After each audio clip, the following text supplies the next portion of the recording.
Hello students. आज का हमारा टॉपिक है कोशिका, सेल स्ट्रक्चर। इस टॉपिक को हम दो पार्ट में पढ़ेंगे, part first and part second. आज का यह वीडियो पार्ट फर्स्ट है। कोशिका की अगर हम बात करें तो ये बहुत छोटा सा टॉपिक है, बट किसी भी आप कंपटीशन की तैयारी कर रहे हैं, जैसे लोक सेवा आयोग की परीक्षाएं, सीटेट, यूपीटेट, इन सभी परीक्षाओं की अगर मैं बात करूं तो इन सब में साइंस सब्जेक्ट से जो मैक्सिमम क्वेश्चन पूछे जाते हैं वो कोशिका टॉपिक से ही पूछे जाते हैं। तो इस टॉपिक को आज हम डिटेल में पढ़ेंगे। विज्ञान की वह शाखा जिसके अंतर्गत हम कोशिका का अध्ययन करते हैं उसे साइटोलॉजी कहा जाता है। कोशिका के अध्ययन से तात्पर्य मेरा है कि कोशिका को किन भागों में बांटा गया है, उन विभिन्न भागों के कोशिका के जो अंग हैं उनके क्या क्या कार्य हैं, इन सभी बातों का अध्ययन हम साइटोलॉजी के अंतर्गत करते हैं। जिस प्रकार से हम किसी घर का निर्माण करते हैं, उस घर के निर्माण के लिए हमें अनेक ईंटों की आवश्यकता होती है, बालू की, सरिया की, इन सब से मिलकर एक हम घर का निर्माण कर पाते हैं।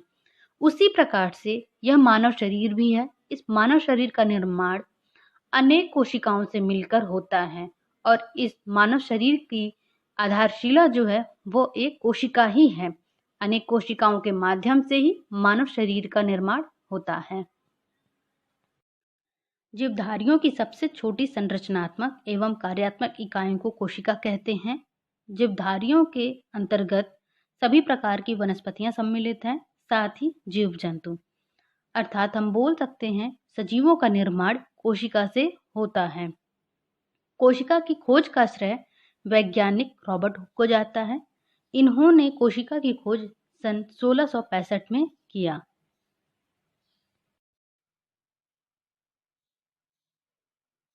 कोशिका सिद्धांत की अगर हम बात करते हैं तो इसमें दो वैज्ञानिक को मुख्य श्रेय जाता है। पहला है स्वान और स्लाइडेन। इनके अनुसार अगर हम बात करें तो जीवधारियों का जो शरीर बनता है वो एक से नहीं, एक से अधिक कोशिकाओं से मिलकर बनता है और इनके अनुसार जो है, जो पुरानी कोशिकाएं होती हैं वो नष्ट होकर नए कोशिकाओं का निर्माण करती हैं। साथ ही अगर हम बात करें तो एक से अधिक कोशिकाएं जब आपस में मिलती हैं, जिनका कार्य और रचना ये समान होता है, वे कोशिकाएं मिलकर उत्तक का निर्माण करती हैं। यह उत्तक मिलके अंग तंत्र का निर्माण करते हैं।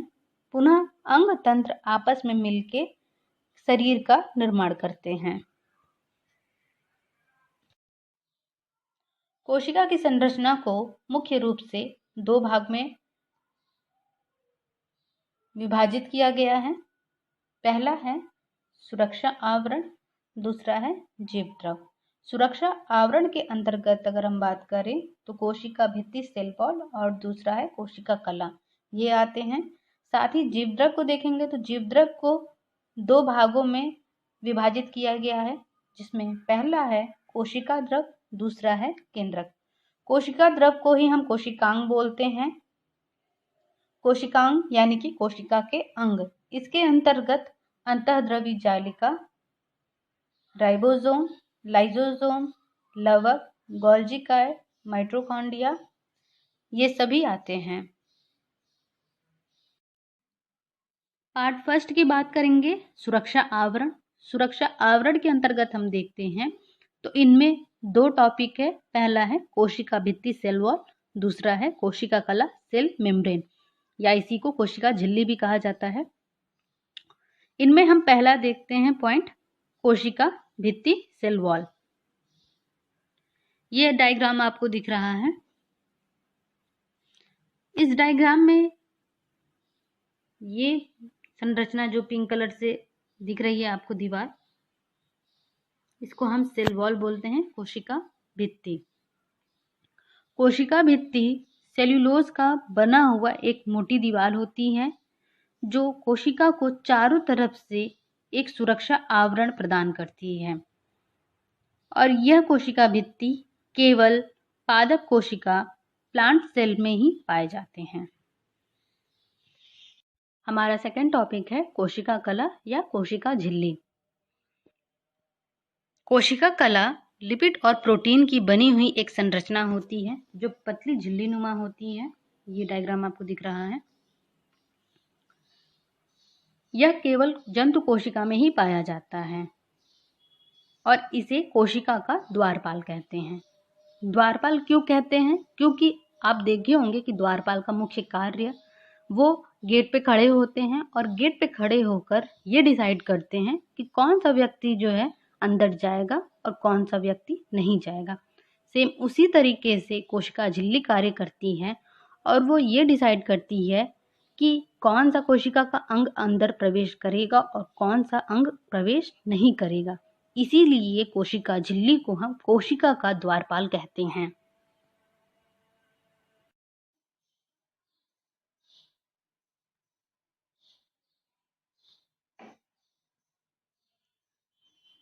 सेकेंड टॉपिक हमारा है जीवद्रव, जिसे प्रोटोप्लाज्म कहते हैं।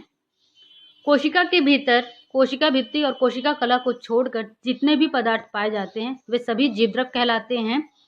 डुडार्जिन और सारकोड दो वैज्ञानिकों ने यह बताया है कि इन कोशिका के भीतर इन दोनों चीजों को, कोशिका भित्ति और कोशिका कला को छोड़कर पाए जाने वाले सभी पदार्थ सजीव पदार्थ होते हैं जो जीवद्रव के अंतर्गत आते हैं। जीवद्रव को दो भागों में विभाजित किया गया है। पहला है कोशिका द्रव, दूसरा है केंद्रक। कोशिका द्रव, जिसे कोशिकांग भी कहते हैं, इसके अंतर्गत कोशिका के सभी अंग आते हैं, जिनमें पहला है एंडोप्लाज्मिक रेटिकुलम। इसे हम अंतःद्रवी जालिका भी कहते हैं। अंतःद्रवी जालिका को कोशिका का कंकाल तंत्र कहते हैं। ऐसा इसलिए बोलते हैं क्योंकि ये कोशिका कला सेल मेम्ब्रेन से लगी हुई, ये आपको दिख रहा है संरचना, ये है केंद्रक। कोशिका कला से लगी हुई केंद्रक के इस भाग तक, बाहरी आवरण तक फैली हुई रहती है और ये इस प्रकार से फैली हुई रहती है जिसे दोनों लेयर्स आपस में चिपक ना पाए और इसी प्रकार ये क्या करती है, चारों तरफ से लग के कोशिका को एक निश्चित आकार प्रदान करती है। अंतःद्रवी जालिका की खोज पोर्टर नामक वैज्ञानिक ने की थी और अंतःद्रवी जालिका दो भागों में विभाजित है। इसमें पहला भाग, जिसे हम कहते हैं चिकनी सतह वाली अंतःद्रवी जालिका। चिकनी सतह से तात्पर्य है ये जो गड्ढीनुमा संरचना आपको दिख रही है, इस तरीके से यहाँ पे छोटे छोटे आपको पोर्स दिख रहे हैं, दानेदार संरचना, ये राइबोसोम है।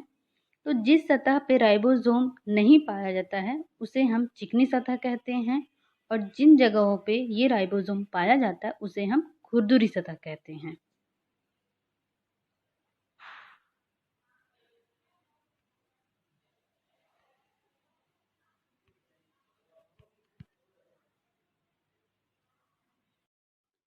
राइबोसोम पादप कोशिका का सबसे छोटा कोशिकांग होता है और इसकी खोज पैलाडे नामक वैज्ञानिक ने की थी। राइबोसोम को प्रोटीन की फैक्ट्री कहा जाता है क्योंकि यहाँ पे प्रोटीन का निर्माण होता है, इसीलिए यह प्रोटीन संश्लेषण का कार्य करती है। लाइसोसोम की खोज डी डुवे नामक वैज्ञानिक ने की। लाइसोसोम एक पोटलीनुमा संरचना होती है। इस पोटलीनुमा संरचना में विभिन्न प्रकार के एंजाइम्स भरे हुए होते हैं और इसीलिए लाइसोसोम को आत्महत्या की थैली कहते हैं। सुसाइड बैग, आत्महत्या की थैली इसलिए बोलते हैं क्योंकि कोशिका के अंदर विभिन्न प्रकार के हानिकारक जीवाणुएं प्रवेश कर जाते हैं और इन जीवाणुओं को मारने के लिए ये अपनी दोहरी लेयर वाली जो संरचना है उसको नष्ट कर देती है, जिससे सारा एंजाइम्स जीवाणु के ऊपर गिर जाता है और इस क्रिया के दौरान लाइसोसोम नष्ट हो जाता है। इसीलिए इसे आत्महत्या की थैली कहा जाता है।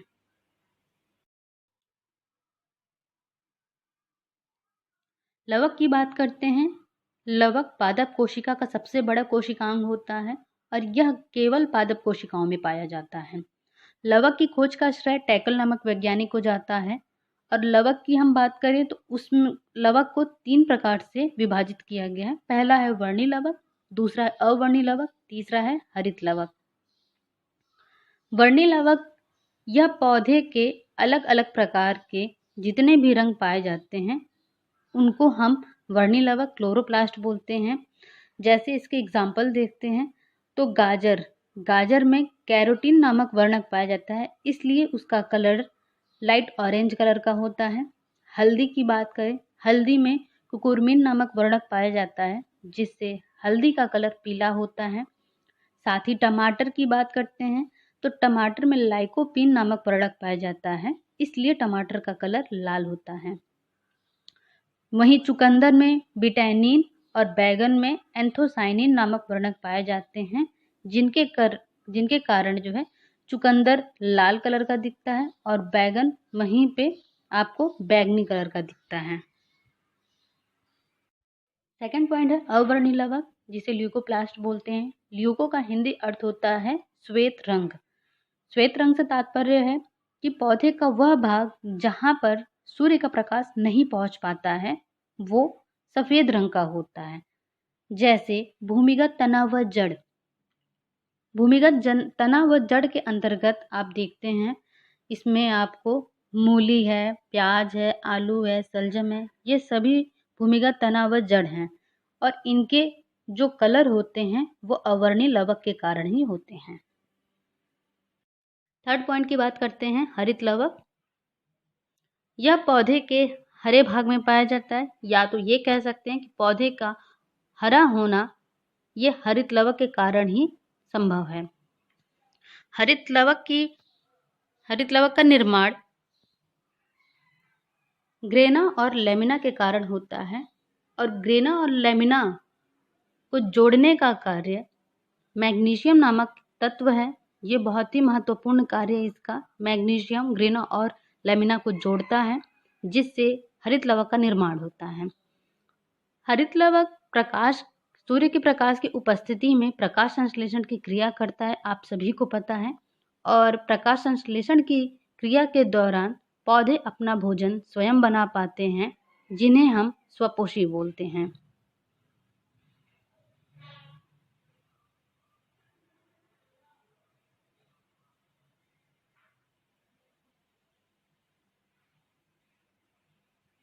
नेक्स्ट पॉइंट की बात करते हैं गोल्जी काय, गोल्गी बॉडी। गोल्जी काय की खोज कैमिलो गोल्जी ने सन 1898 में किया। गोल्जी काय को यातायात प्रशिक्षु ट्रैफिक पुलिस कहा जाता है क्योंकि इसकी एक विशेषता है, यह अपनी थैलीनुमा संरचना होने के कारण थैलीनुमा संरचना में विभिन्न प्रकार के एंजाइम को भर के कोशिका के अलग अलग स्थानों पर यह उस एंजाइम को भेजने का कार्य करता है। जिस प्रकार से एक ट्रैफिक पुलिस कार्य करता है कि वह अपने शहर में घूमता है और अलग अलग प्रकार से सारी जगहों का प्रशिक्षण करता है, उसी तरीके से गोल्जी काय अपनी थैलीनुमा संरचना में एंजाइम को भर के और जिस भी अंग को उस एंजाइम की ज़रूरत है उसे पहुंचाने का कार्य करता है। इस प्रकार से पूरी कोशिका के अंदर भ्रमण करता रहता है, इसीलिए इसे ट्रैफिक पुलिस कहा जाता है। गोल्जी काय को कोशिका का स्रावी अंग भी कहा जाता है क्योंकि यह एंजाइम का स्रावण करता है, सिक्रीशन करता है और इसी के साथ साथ यह लाइसोसोम के निर्माण में भी सहायक होता है।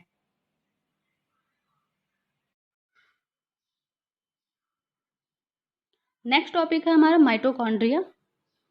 माइटोकॉन्ड्रिया की खोज को लेके बहुत से वैज्ञानिकों के अलग अलग मत हैं, जिनमें कैलिकर नामक वैज्ञानिक ने सबसे पहले कीटों की मांसपेशियों में माइटोकॉन्ड्रिया की खोज की और इनके खोज को एल्टमान नामक वैज्ञानिक ने इस संरचना को बायोप्लास्ट का नाम दिया।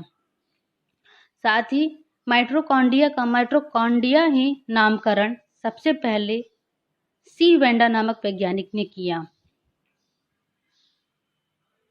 माइटोकॉन्ड्रिया को कोशिका का विद्युत गृह कहा जाता है, पावर ऑफ हाउस। ऐसा इसलिए बोलते हैं क्योंकि ऊर्जा का उत्पादन कोशिका के इसी अंग में होता है, माइटोकॉन्ड्रिया में। और ऊर्जा जिसे हम ग्रहण करते हैं उसको हम एटीपी के रूप में ग्रहण करते हैं, जिसे एडिनोसिन ट्राइफॉस्फेट बोलते हैं।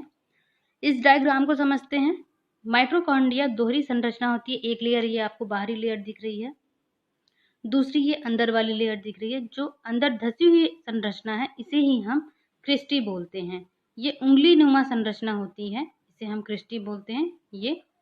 और यहीं पे छोटे छोटे कण पाए जाते हैं इस तरीके से, जिसे हम F1 कण कहते हैं, या इसे ही हम ऑक्सीसोम भी बोलते हैं।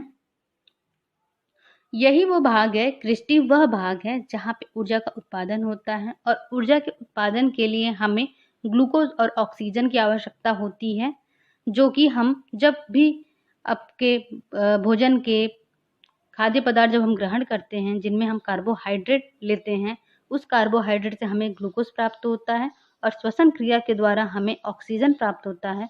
ये दोनों मिलकर ऊर्जा का उत्पादन करते हैं, जिसे हम एटीपी के रूप में ग्रहण करते हैं।